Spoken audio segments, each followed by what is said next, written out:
24 май. Биздин бекем ишенимибиздин пайдубалы. Анткени рух аркылуу ыйыкталып, чындыкка болгон ишенимиңер аркылуу куткарылышыңар үчүн Кудай силерди башында эле тандап алган. 2 Тессалоникалыктар 2 бөлүм 13 аят. Ыйык жазууда Кудай бизди дүйнө жарала электен мурун биз эч бир жакшы же жаман иш кыла электе эле тандап алганы айтылат.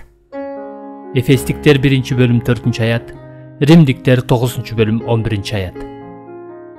Ошондуктан тандоо деген сөздүн эң так маанисине таянып айта турган болсок, биздин тандалуубуздун эч кандай шарты жок. Ага биздин ишенимибиз да, тил алчаактыгыбыз да негиз болуп саналбайт. Тандалуу бекер жана биз ага такыр татыктуу эмеспиз.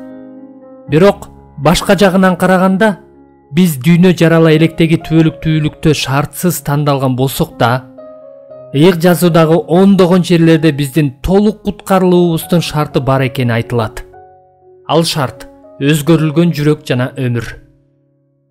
Анда мен ишеним менен ыйыктыкты аягына чейин сактап, аягында түбөлүк өмүргө ээ болорума кантип бекем ишенсем болот деген суроо туулат. Мунун жообу мындай: бизге бекем ишеним берген нерсе бул биздин тандалуубуз. 2 Петр 1 бөлүм 10 аятта мындай дейт: чакырылганыңарды жана тандалгандыгыңарды уламдан улам бекемдөөгө аракеттенгиле. Анткени ушундай кылсаңар эч качан мүдүрүлбөйсүңөр. Кудай өзүнүн тандоосунун негизинде өзүнө мени куткаруу милдеттенмесин алган. Демек, анын тандоосу биздин бекем ишенимибиздин негизи. Ал мени ырайым менен тандаганда, менин ичимде баштаган ишин өзүнүн ыйыктоочу ырайымы менен аягына чыгарат. Жаңы келишимдин мааниси ушундай: Исага ишенген ар бир адам жаңы келишимде убада кылынган нерселерге сөзсүз ээ болот. Себеби Иса Лука 22 бөлүм 20 аятта мындай деген: бул чөйчөк силер үчүн төгүлө турган менин каным менен бекитиле турган жаңы келишим. Муну менен ал мага таандык болгон адамдардын жаңы келишим берген нерселерге ээ болушунун кепилдиги менин каным дегиси келген. Жаңы келишимде Кудай тил алчаак болууну жөн эле буйрубай, ошондой жөндөмдүүлүктү бизге берет.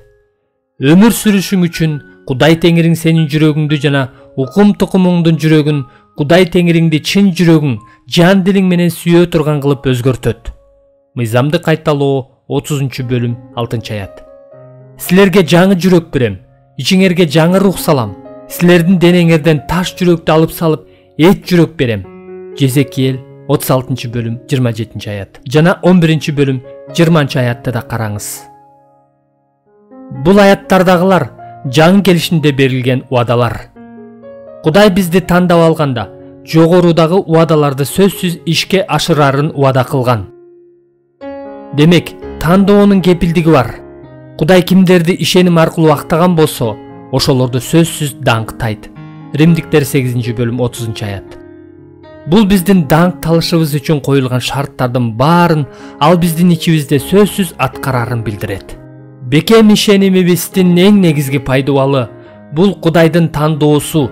Себеби Кудай бизди тандаганда бизди толук куткарарын убада кылган жана өзүнө биздин куткарылуубуз үчүн зарыл болгон бардык нерсени ишке ашыруу милдеттенмесин алган.